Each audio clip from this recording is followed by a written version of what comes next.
What is up? What is up? Awesome people of the internet. Guys, happy Tuesday, everybody.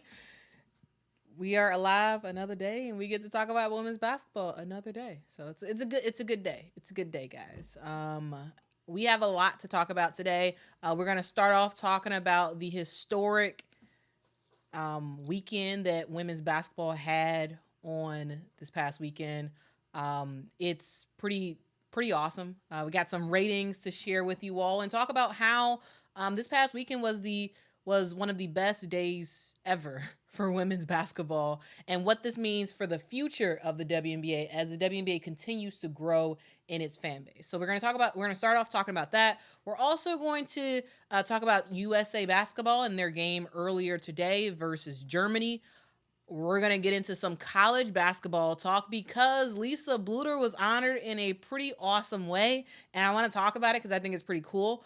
Also, we're going to talk about the fact that many colleges are now back in terms of doing their summer workouts. And so we're going to check in with what some of the schools are doing. UCLA and others are back, and we're going to talk about that. We're also going to talk about what some of the players are doing over some of the WNBA players are doing over the Olympic break. And we're going to get into any of the questions that you all may have about WNBA, college basketball, USA basketball, whatever it is. We'll get to your questions as well. And also, guys, before I forget, we are also going to talk about the Chicago Sky and the fact that they are possibly moving to a new practice facility that should, keyword should, help them in free agency negotiations this summer. All right, so that is what is on the docket for today. So I hope you all are very, very excited about it. And let's get into it. Actually, first, I do want to just say what's up to y'all in the chat. What's up? Rosalinda, thank you so much for rocking with me. Thank you. What's up, RC? Hope you're doing well. YouTube says, go Hawks. How you doing, Barbara? I hope you are doing fantastic.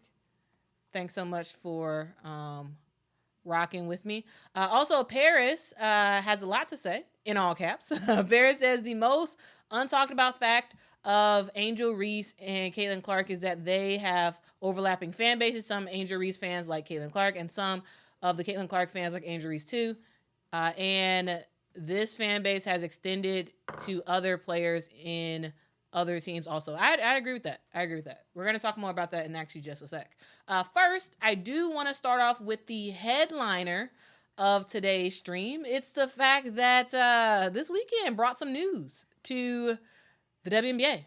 So, according to ESPN, this weekend's game was the most viewed WNBA All-Star Game ever, with 3.4 million views on average to tune into this game.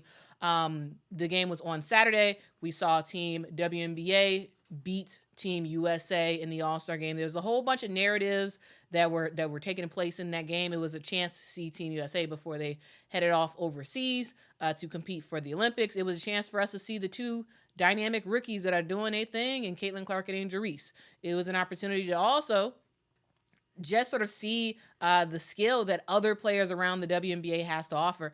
And we were left wanting nothing.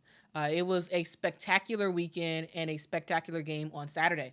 This is the third most viewed WNBA event ever. Okay, again, third most viewed WNBA event ever. We are seeing, as the weeks go on for the WNBA season this year, we're constantly seeing new heights being reached every single time when it comes to the WNBA. The game was on ABC. It was pretty awesome to see. It really was awesome to see. We also saw the largest WNBA countdown viewers ever. This was also the largest WNBA audience on ESPN platforms ever. Okay. The viewership peaked at 4.1 million viewers. And if you're talking about comparing it to last year, it's up 305% from last year. Again, This is historic numbers. When we talk about the WNBA, especially this year, it's growth. Growth is the absolute key for the WNBA. If we look at let's look at the last several All-Star games for the WNBA. The top 5 All-Star games ever for the WNBA. On ESPN networks, I should say. And the ratings are ginormous. Now here's a stat that I want to show you all to just sort of prove my point of how historic it really was watching Team WNBA face Team USA.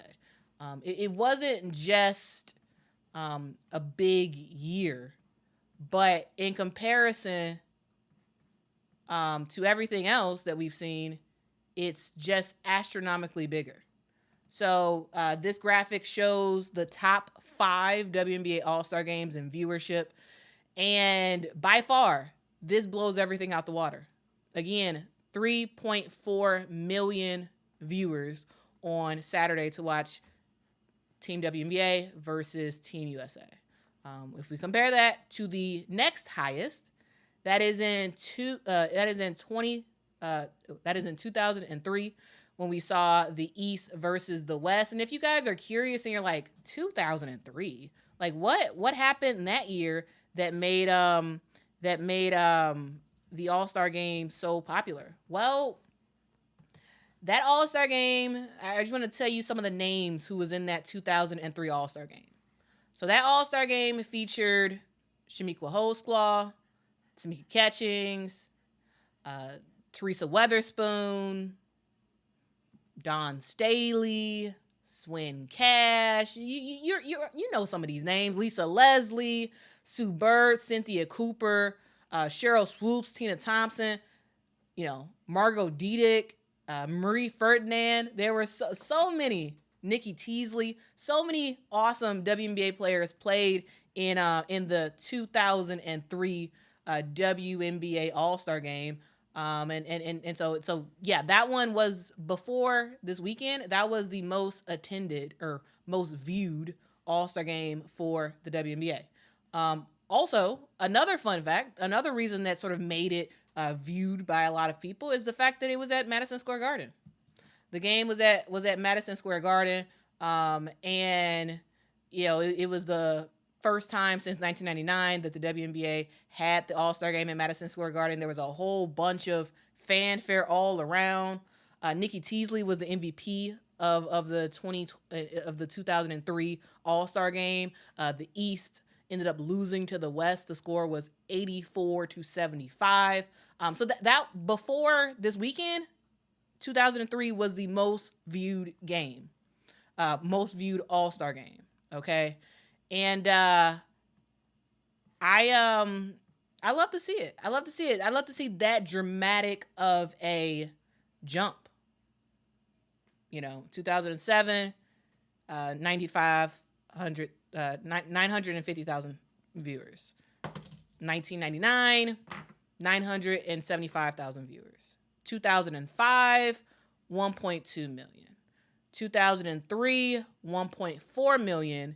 And finally, in 2024, 3.4 million. Now, that's fantastic numbers. There is sort of a bit of a thing that we have to worry about in terms of like, okay, well, why in the world did we not get high viewership for the last several All-Star games? And so, like, yes, it's fantastic that this year is awesome. But I think we as WNBA fans should ask the league to do more to ensure that next year's All-Star Game is like very similar in terms of the fanfare and the engagement and whatnot, to ensure that we can get similar numbers. Yes, it won't be the same in terms of U.S. versus the U.S. versus Team WNBA, but I think we should be able to ask the WNBA, hey, this was a huge success. Why not try to mimic it? Why not try to mimic it to ensure that we can get something similar to this next year, the year after that, the year after that, because we're going to continue to see more household names join the WNBA.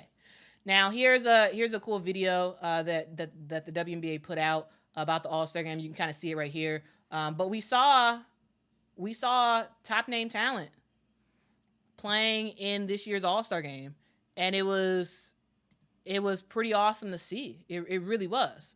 Again, we saw Team USA versus Team WNBA, and like in that clip you just saw, we saw Caitlin Clark passing the ball real well. We saw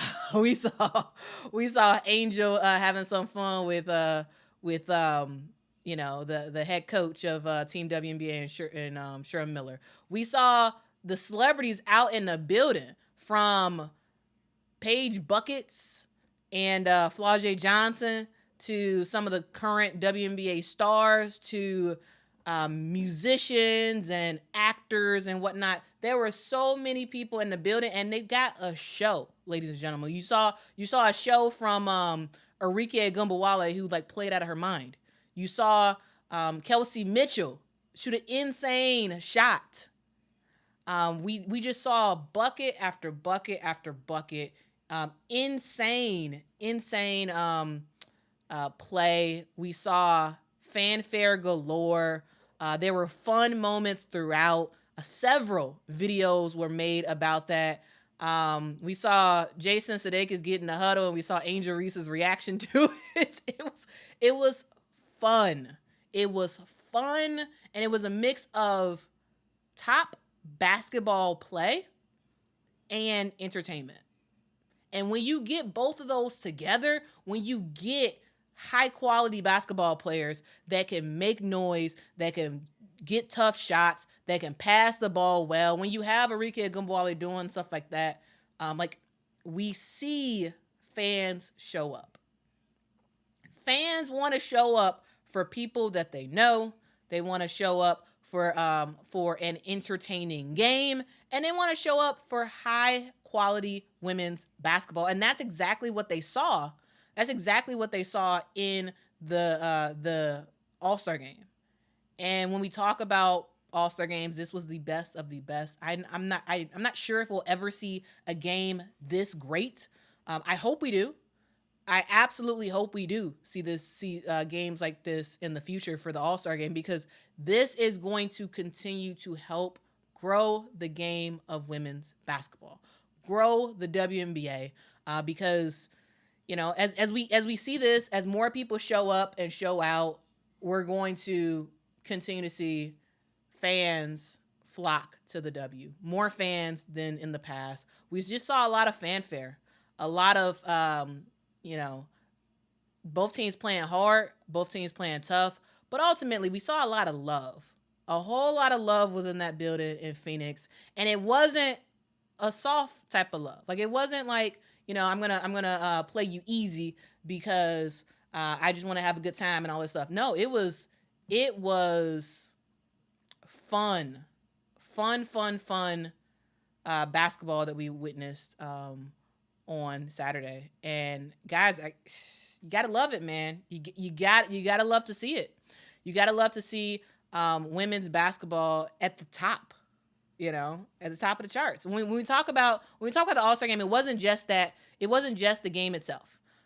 So also, guys, actual fun fact. This was the third largest game for the WNBA. Third largest game in terms of viewership. The second largest game was in 1997. When we saw June of 1997, when we saw the Sting play the Mercury. That game had 3.59 million viewers, and that game was on NBC. We also, the most ever viewership for a WNBA game was the inaugural game in 1997, when we saw the New York Liberty take on the LA Sparks. That was the most viewership we've ever seen. Will we get to a 5.04 million viewership game this year? I hope so. I hope we do. I hope we do get there. I'm not quite sure, but we're inching up back to where I think women's basketball should be in terms of high viewership. Because people know when you're going to a WNBA game, when you're going to watch a WNBA game, we want them to expect quality. We want them to expect quality. We want them to expect like one of the funnest games of their life. And the WNBA can give that. The WNBA can give that. And as we see more and more stars, college stars, come through to engage with the WNBA, the more I think we'll see those numbers go up. Now here's some other stats real quick that I thought was pretty fun.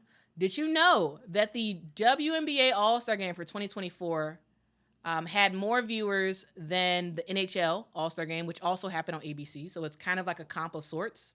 It's kind of a comp. They both came on around the same time in terms of the day. The NHL All-Star Game had for 2024 had 1.4 million viewers of that game. All right. If you also take a look at NASCAR had an all-star race, which I didn't know NASCAR did all-star races, but they do.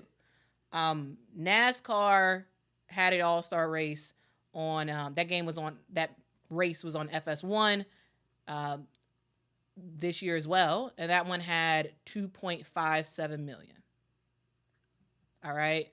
There are only 3 major sporting events all-star games that ranked higher than the WNBA for this year. You have the NBA All-Star Game with 5.4 million this year.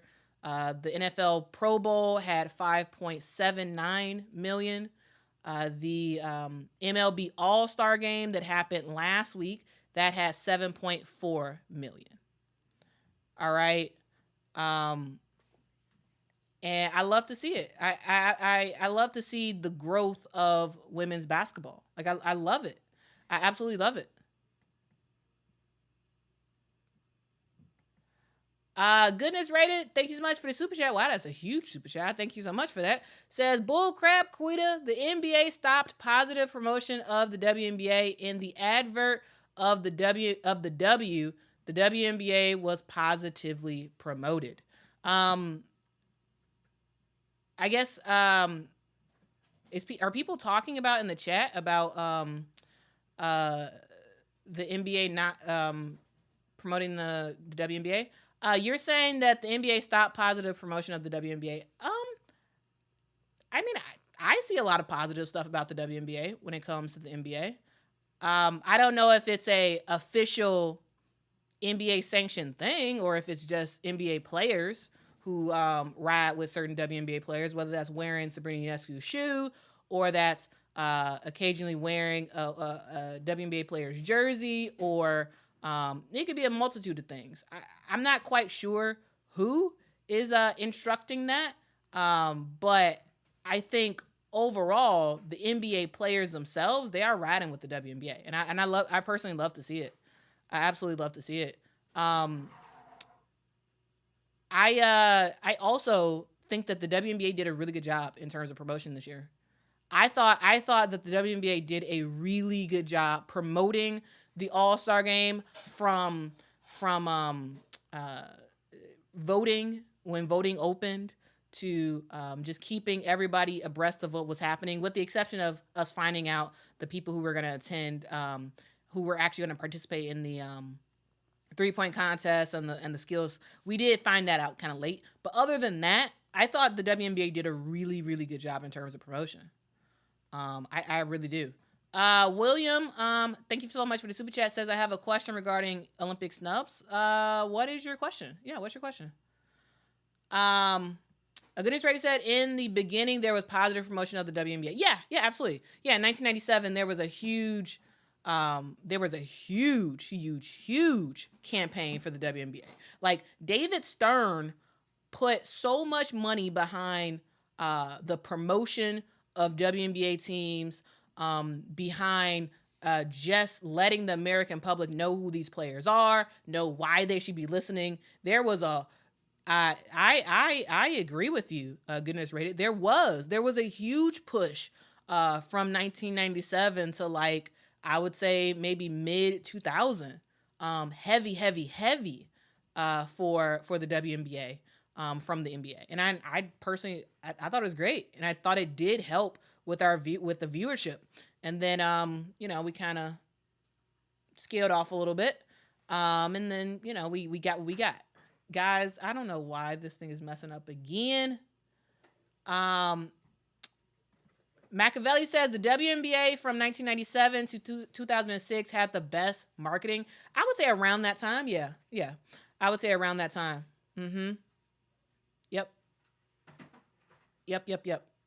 Um, and as time went on, they didn't promote it as much. And ultimately, I think it's absolutely the NBA has given WNBA a huge boost, and I think it's up to the WNBA to try to do better in terms of their own promotion instead of just heavily relying on the NBA, which I do believe that the WNBA did a really good job this year. I thought they did a really, really, really good job. Also, fun fact, guys, did you know that the 3-point challenge and the skills challenge on Friday night actually was up 142% from last year? So this year, for All-Star Friday, we saw 695,000 viewers on average. And then last year, we saw 288,000. So huge numbers for the WNBA. Even on a Friday where it wasn't even a game. It was the skills competition and the 3-point competition and the 3x3 thing. We still saw big numbers for the W. We saw WNBA Countdown have big numbers as well. And all of this is to say that the WNBA has reached an inflection point. The WNBA has reached an inflection point as a league, and it is up to the league to take this thing further. Absolutely, you have a ginormous bump because of the top talent, the top rookies and whatnot that you have on your squad this year. You got a lot of really good stuff happening for the WNBA. And it's important to keep it going. Keep it going to ensure that, in years to come, the WNBA is the top spot when it comes to, summer sports. And this is not a necessarily a competition between other sports, but we want to continue to see the WNBA grow and grow and grow and grow. And I hope to see that. I really do hope to see that. And I think we will see that. That is my my hope, at least. Now, guys, I am going to actually I want to make sure I answered so I want to answer William's Olympic question, and then I want to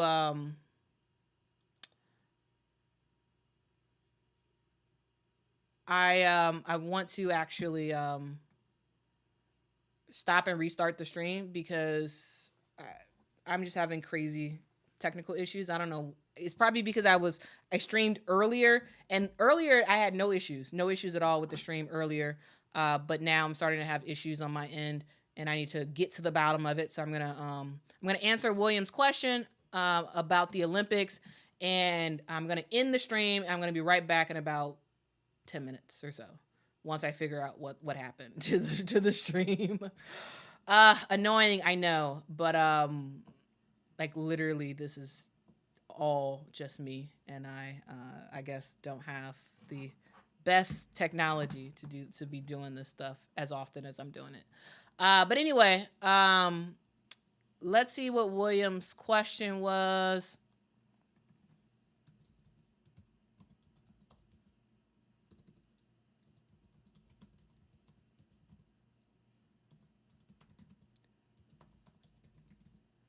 Okay. So William, I think this is your question, William, unless you posted another question somewhere else. William says, we got snubbed in 2021. Was it Arike Gumbawale, Nneka Ogwumike, or both? Then in 2024, clearly Arike was snubbed, but was Nneka also... but was Nneka also considered a snub this time like she was in 2021 as MVP? So, in terms of snubs for the 2021 Olympics, I would say, to me, the big snub was Nneka Ogwumike for 2021. To me, that was the big snub. I personally, I don't think Arike was a snub in 2021. I don't. Other people might think that she was a snub in 2021. I don't. I don't think she was a snub. I think Nneka was a snub, though it wasn't as intense as it was in 2016 when she was snubbed. But yeah, I think Nneka was a snub. At that point, I think Candace probably, like, I think she like sort of took her name out the hat because she was already previously snubbed, Candace Parker. So I wouldn't call her a snub in 2021 because it wasn't a thing. But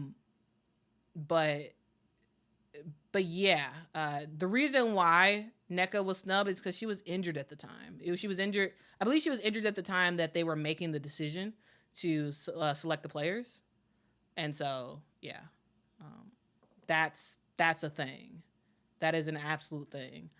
She was injured, and she was supposed to return, like close to the Olympics. And she was, and they were like, actually, we don't know if you're going to be healthy in time, so you're not going to make the team. That's basically what happened to Nneka.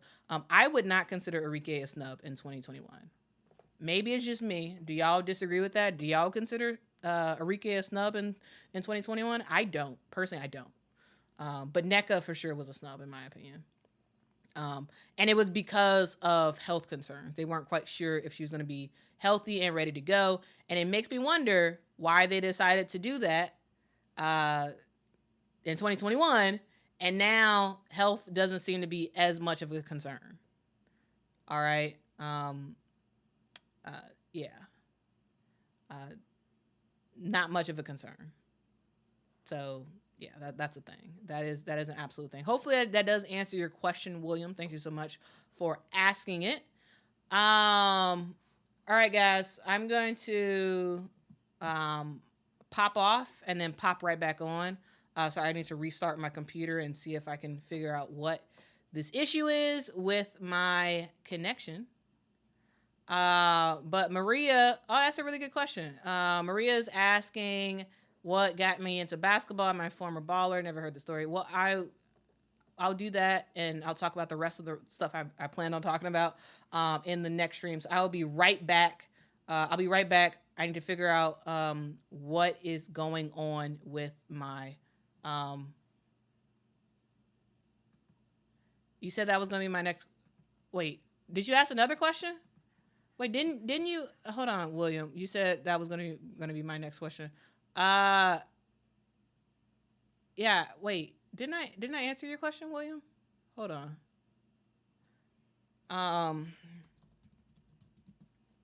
Was that your question? You just said that was going to be my... but yeah, I just answered your question, William. I'm confused. But yeah, I guess I will be right back. I will be right back.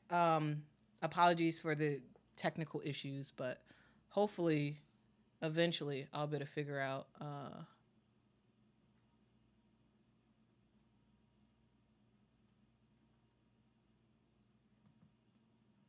Oh, okay.